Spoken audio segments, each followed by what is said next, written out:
बिस्मिल्लाहिर्रहमानिर्रहीम। अस्सलाम वालेकुम नाज़रीन, आप यूट्यूब चैनल देख रहे हैं। मैं इमरान ख़ान हूँ।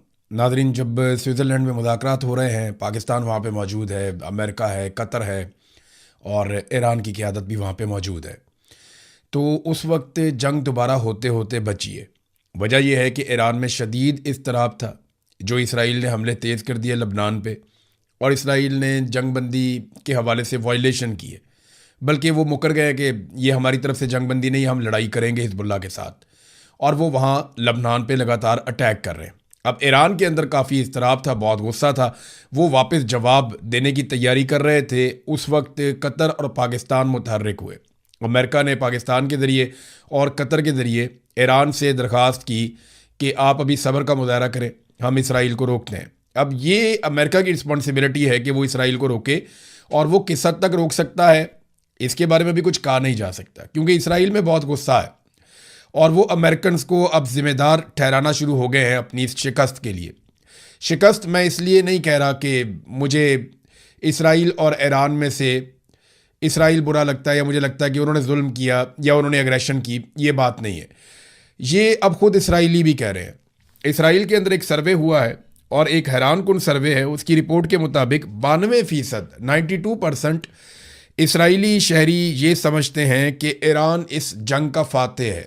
ईरान को ज़्यादा बड़ी कामयाबियाँ मिली हैं इस लड़ाई में, जबकि ये जो मुआहदा हुआ है इसमें सिर्फ 12% इसराइली ऐसे हैं जिन्होंने इस मुआहदे की हमायत की है कि अमेरिका और ईरान के बीच में जो एक MOU साइन हुआ, जो मुज़ाकरात हो रहे हैं, सिर्फ 12% इसराइली ऐसे हैं जिन्होंने इसकी हमायत की है। 63% ऐसे हैं जिन्होंने इसकी सीधी सीधी मुखालफत की है, और बहुत थोड़े ऐसे हैं बीच में से जिन्होंने कोई राय नहीं दी। इसराइलियों की अक्सरियत अब यह समझती है कि नेतन्याहू की ईरान के हवाले से पॉलिसी मुकम्मल तौर पे नाकाम हुई है, और अमेरिका का पीछे हट जाना ये इसराइल की सिक्योरिटी के लिए प्रॉब्लम क्रिएट करेगा। ये तो नाज़रीन इसराइल के अंदर मामला चल रहा है। तो बड़ी मुश्किल से अमेरिका ने गारंटियाँ दे के और ये कहा पाकिस्तान को, और यही कहा उन्होंने कतर को, कि आप कुछ भी करके ईरान को अभी लड़ाई से रोकें और उन्हें सब्र की तलकीन करें, क्योंकि ईरान के अंदर एक अजीब सूरत हाल पैदा हो चुकी है।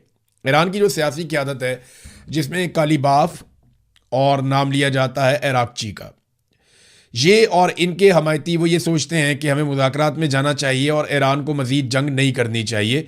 ईरान ने जंग जीत ली है, लिहाजा इसका फ़ायदा उठाया जाए। जबकि सुप्रीम लीडर मुश्तबा खामनाई और उनके हमायती जो बहुत बड़ी तादाद में है, और ईरानी फ़ौज भी उस तरफ है, तो उनका ये मानना है कि नहीं, अमेरिका के साथ इस किस्म का कमज़ोर मुआहदा नहीं करना चाहिए, हमें बड़ी मजबूती से अमेरिका के सामने खड़े होकर बात करनी चाहिए, और हमारे साथ धोखा हो सकता है। अब एक तरफ इसराइल है, उसका इंतहाई सख्त मौक़िफ़ है, दूसरी तरफ मुश्तबा खामनाई और उनके हमायती हैं, उनका बड़ा सख्त मौक़िफ़ है। जबकि अमेरिका अपने मौक़िफ़ से पीछे हट चुका है और कुछ हद तक लचक दिखाई है ईरान की क़यादत ने, लेकिन उन पर शदीद दबाव है। अगर इसराइल बार बार हमले करता है और बार बार जंग बंदी की खिलाफ वर्जी करता है, तो फिर ईरान के पास रास्ता बचेगा नहीं, शदीद तरीन अवामी दबाव पैदा हो जाएगा। सुप्रीम लीडर की लोकेशन क्या है, ये बहुत इंपॉर्टेंट है कि वो कहाँ पे हैं और किस तरह से मौजूद है। देखिए, अभी जो आयतुल्लाह अली खामनाई की शहादत के बाद उनका नमाज जनाजा, उनकी तदफीन की तकरीबात, और ये बहुत सारा कुछ होगा आने वाले दिनों में। जुलाई के दूसरे हफ्ते में ये सारा कुछ होगा। पहले हफ्ते में शुरू हो जाएगा, दूसरे हफ्ते तक ये चलेगा। फ्यूनरल जो तदफीन का सारे मराहिल है वो होंगे। अब इसमें मुश्तबा खामनाई को ऐसा लगता है कि वो सामने आएंगे पहली मरतबा, और उनकी मेडिकल कंडीशन भी अब पहले से बेहतर बताई जा रही है। तो अगर वो सामने आते हैं तो उनकी सिक्योरिटी के बड़े मसाइल हैं। दूसरा, वो अभी जिस जगह पे हैं ईरान के अंदर, जो ईरानी क़यादत है, उनमें से भी बेशतर लोग नहीं जानते कि मुश्तबा खामनाई किस जगह पे महफूज हैं, किस शहर में हैं, किस जगह पे हैं, किस नौइयत की वो सिक्योरिटी है जो उनके आसपास है। तो ये बहुत कम लोग जानते हैं, हत्ता कि ईरान के अंदर बहुत ताकतवर लोग भी नहीं जानते कि जो ईरान के इस वक्त के सुप्रीम लीडर हैं वो किस जगह पे महफूज मकाम पे मौजूद हैं। क्योंकि ईरान के अंदर से ही खबरें लीक होती हैं, ईरान के अंदर से ही लोग गद्दारी करते हैं, और उसके नतीजे में बमबारी होती है। पहले इससे ईरान के बहुत सारे साइंटिस्ट शहीद हो गए, बहुत सारे जर्नैल शहीद हो गए, बहुत नुकसान हुआ ईरान का, बार बार हुआ, उनके इंटेलिजेंस के लोग शहीद हो गए। तो अब वो मुश्तबा खामनाई को मुकम्मल तौर पे हाई सिक्योरिटी के अंदर रखे हुए हैं। तो फिलहाल तो नादरीन जंग होते होते रुक गई और अच्छी बात यह है कि अब मुज़ाकरात होंगे। कतर और पाकिस्तान जो है वो इसके अंदर सालसी का रोल प्ले कर रहे हैं, जबकि अमेरिका और ईरान के बीच में मुज़ाकरात हो रहे हैं। जेडी वैंस से अमरीकी वफद ने उनकी क़यादत में पाकिस्तानी वफद से मुलाकात की। यहाँ पे शहबाज शरीफ थे और उनके साथ फील्ड मार्शल आसिम मुनीर थे और दीगर लोग थे। उस तरफ से जैरेड कुशनर जो डोनाल्ड ट्रंप के दामाद हैं, स्टीव विटकॉफ, और जो क़यादत कर रहे हैं वो जेडी वैंस जो अमेरिका के नायब सदर हैं।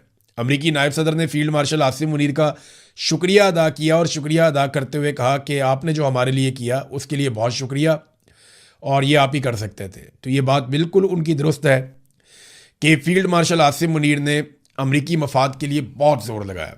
उन्होंने बहुत कोशिश की अमेरिका को इस गर्दाब से निकालने के लिए जिसमें अमेरिका अपनी गलती से इसराइल के उकसाने पर फंस गया था।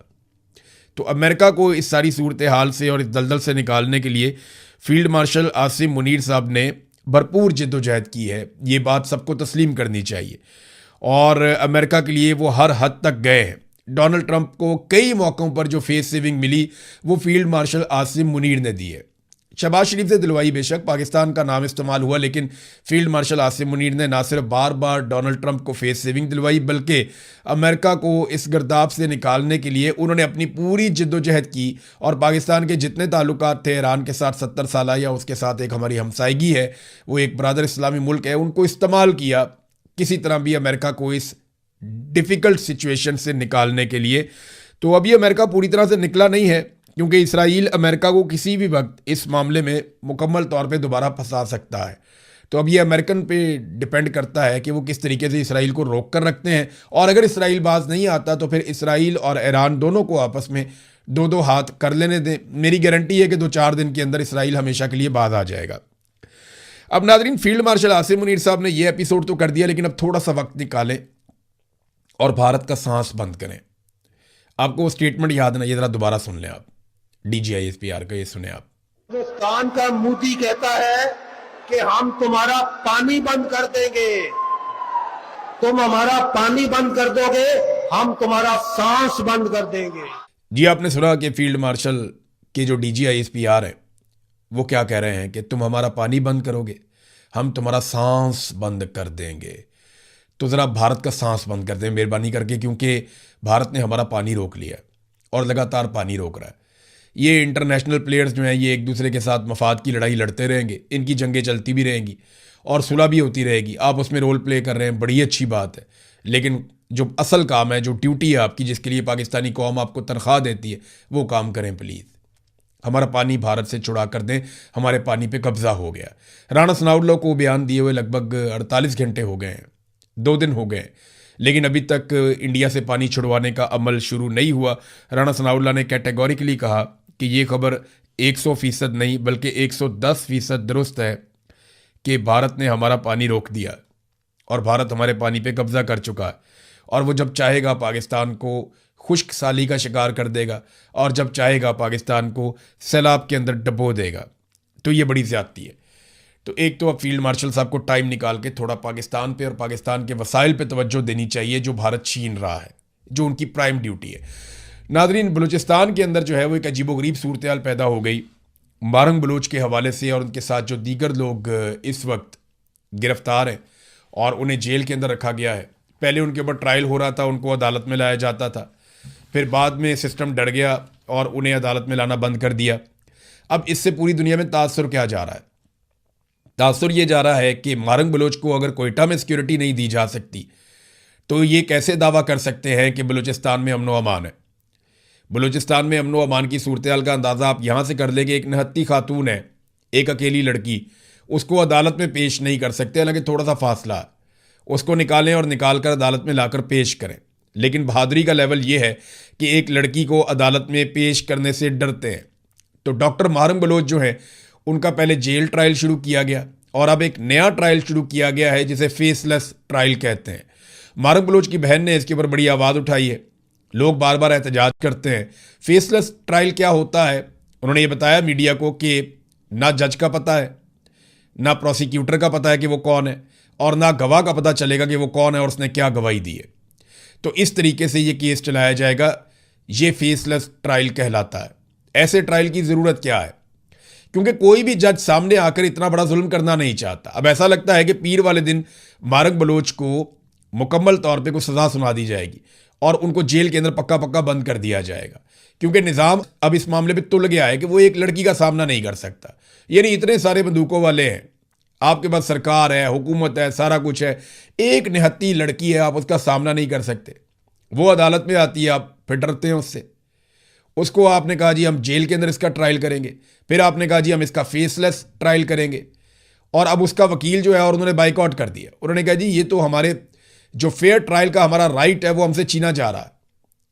यानी जो हमें फेयर ट्रायल का राइट आईने पाकिस्तान देता है वो हमसे छीना जा रहा है। वो आइन की बात कर रहे हैं, वो रियासत के आइन की बात कर रहे हैं। उन्हें कहते हैं जी फेयर ट्रायल का राइट है वो हमें दिया जाए, कि अदालत कम से कम हमें मौका तो दे अपना मुकदमा लड़ने का, लेकिन मौका नहीं दिया जा रहा।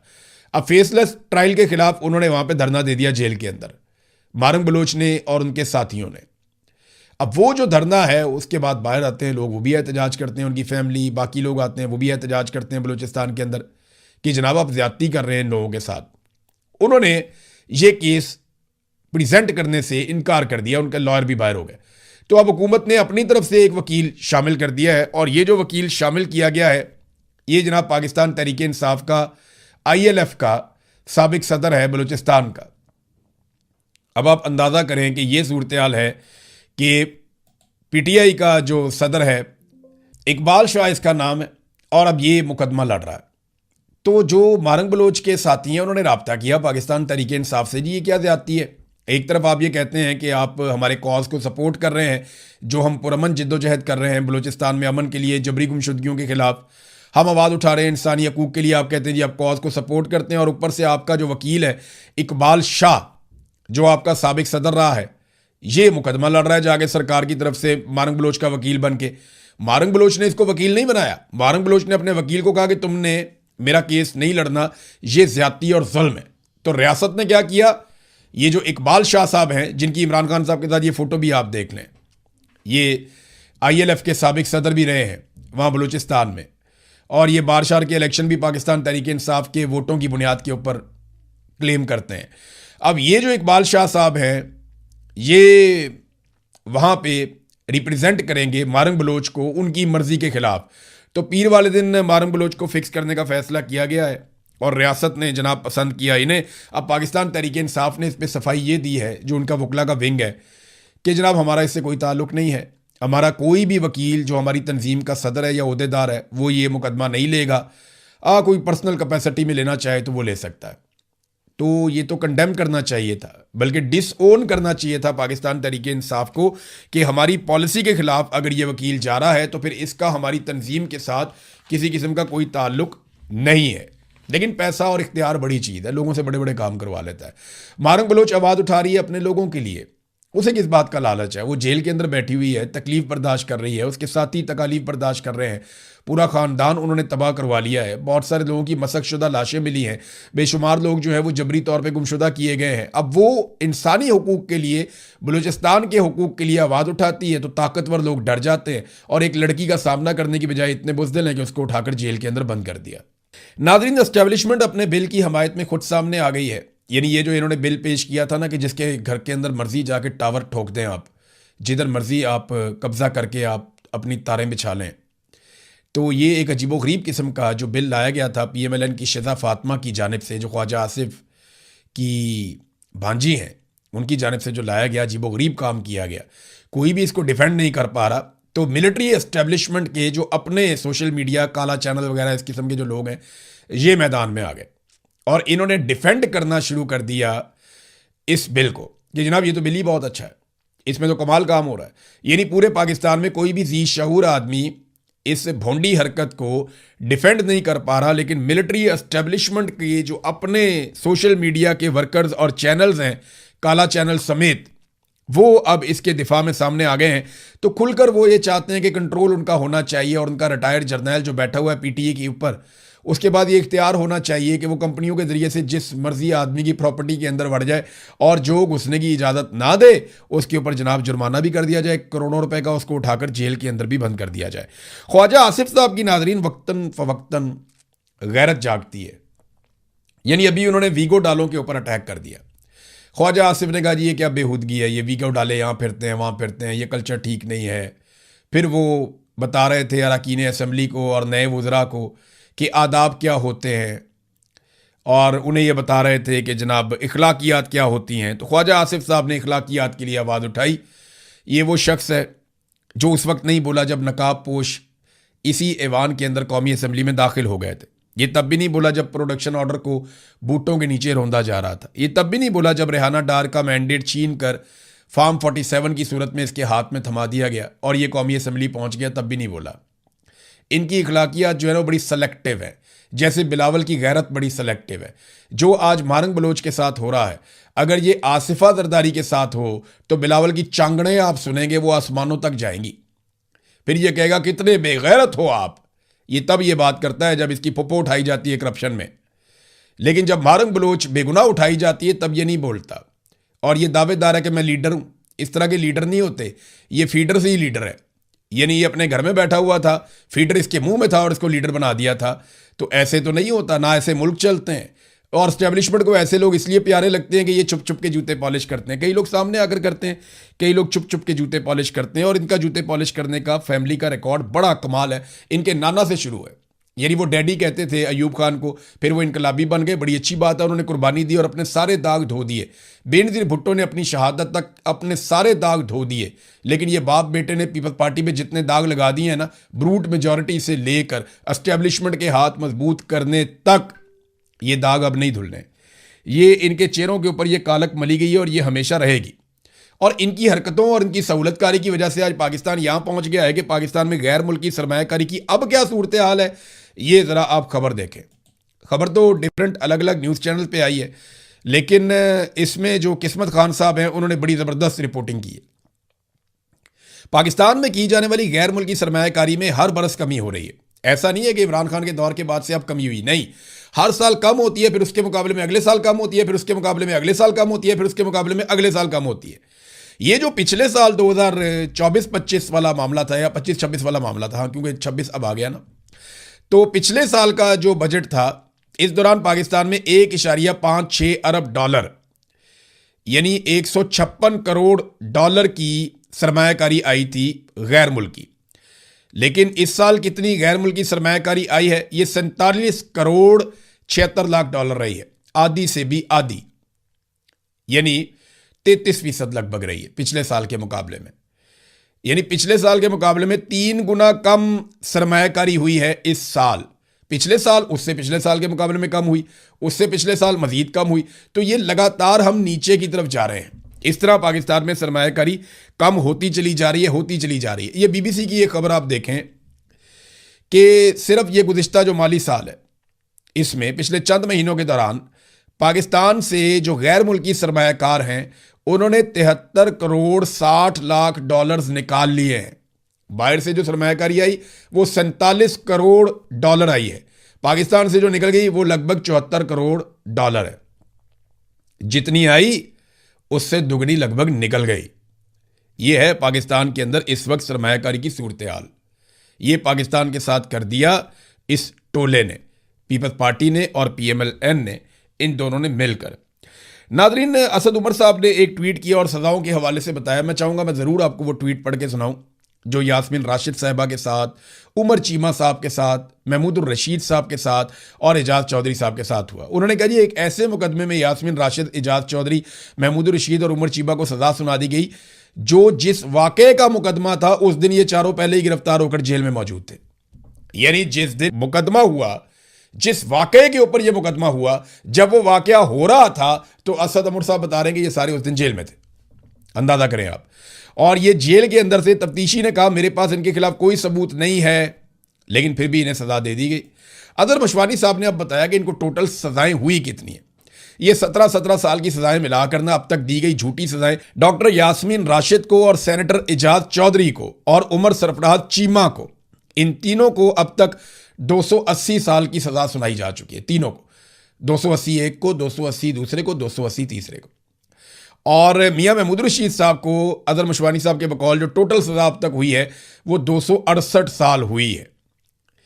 इनके अलावा भी 4 वर्कर को सज़ाएं सुनाई गई जो वकूआ के दिन जेल के अंदर थे, लेकिन इसके बावजूद उन्हें सजाएं सुना दी गई हैं।